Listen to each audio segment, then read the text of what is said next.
महाराष्ट्र में महाविकास आघाड़ी में सीटों पर सहमति बन गई है और खबर मिल रही है कि थोड़ी देर में प्रेस कॉन्फ्रेंस होने वाली है महाविकास आघाड़ी के, जिसमें सीटों का ऐलान होगा। सूत्रों के मुताबिक शिवसेना यूबीटी 22, कांग्रेस 16 और एनसीपी शरद पवार 10 सीटों पर चुनाव लड़ेगी। तो पूरा जो 48 सीटों का आंकड़ा है, इस पर सहमति बन गई है। महाविकास आघाड़ी के जो नेता हैं, उनकी थोड़ी देर में प्रेस कॉन्फ्रेंस होने जा रही है और माना जा रहा है कि जो सारी तस्वीर है वो साफ हो जाएगी। तो लंबे समय से जो अटकलों का दौर चल रहा था, महाराष्ट्र में जो सीट शेयरिंग को लेकर तमाम चीजें नहीं बन पा रही थी, अब वो बेहतर हो गई हैं, तय हो गई हैं। और देखिए, हम आपको तस्वीरें दिखा भी रहे हैं।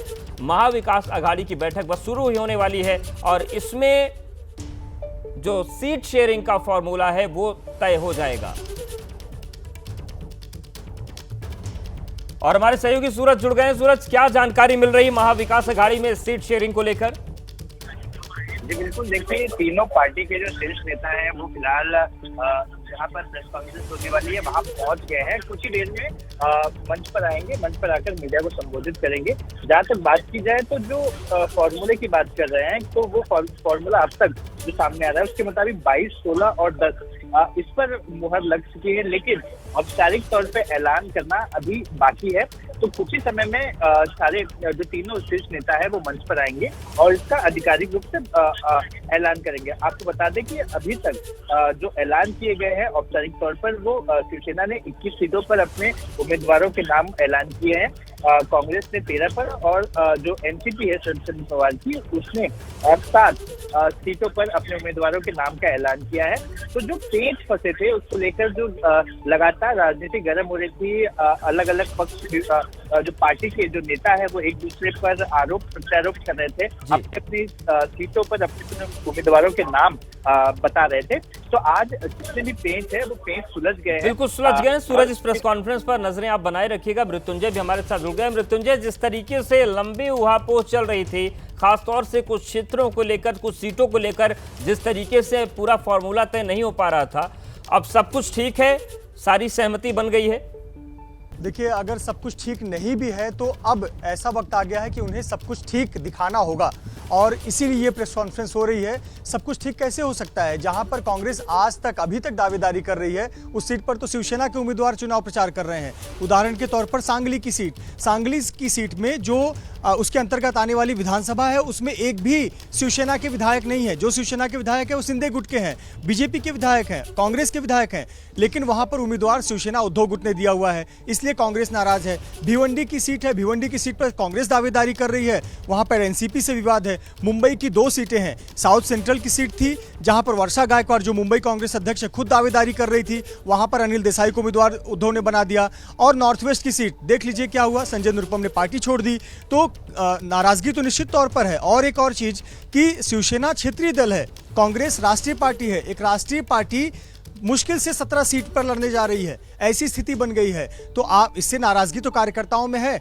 तो क्या सवाल ये उठता है कि कांग्रेस के कार्यकर्ता शिवसेना के लिए प्रचार करेंगे? और कहीं न कहीं नाराजगी है और कुछ सीटों पर तो कांग्रेस के कुछ उम्मीदवार निर्दलीय भी खड़े होने की तैयारी कर रहे हैं।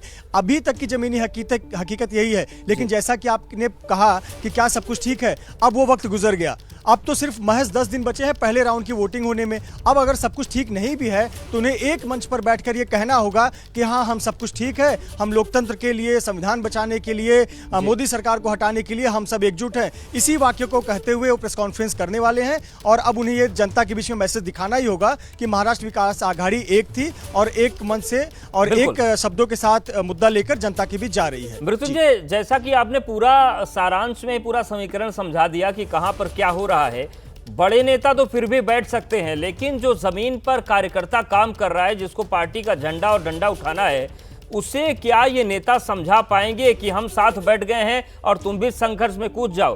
क्योंकि असल में तो जमीन पे जो कार्यकर्ता है उसे जूझना है परिस्थितियों से।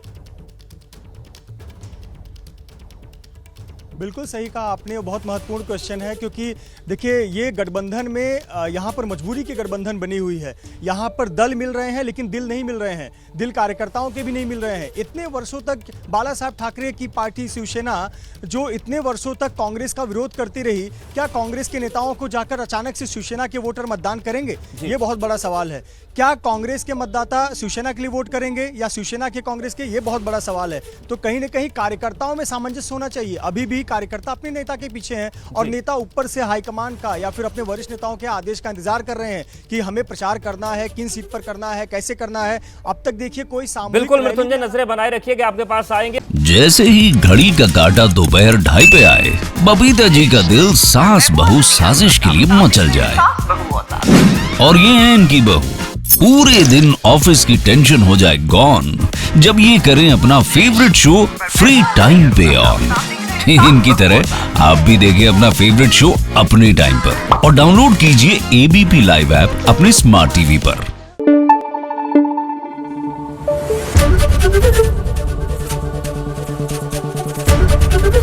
एबीपी न्यूज आपको रखे आगे।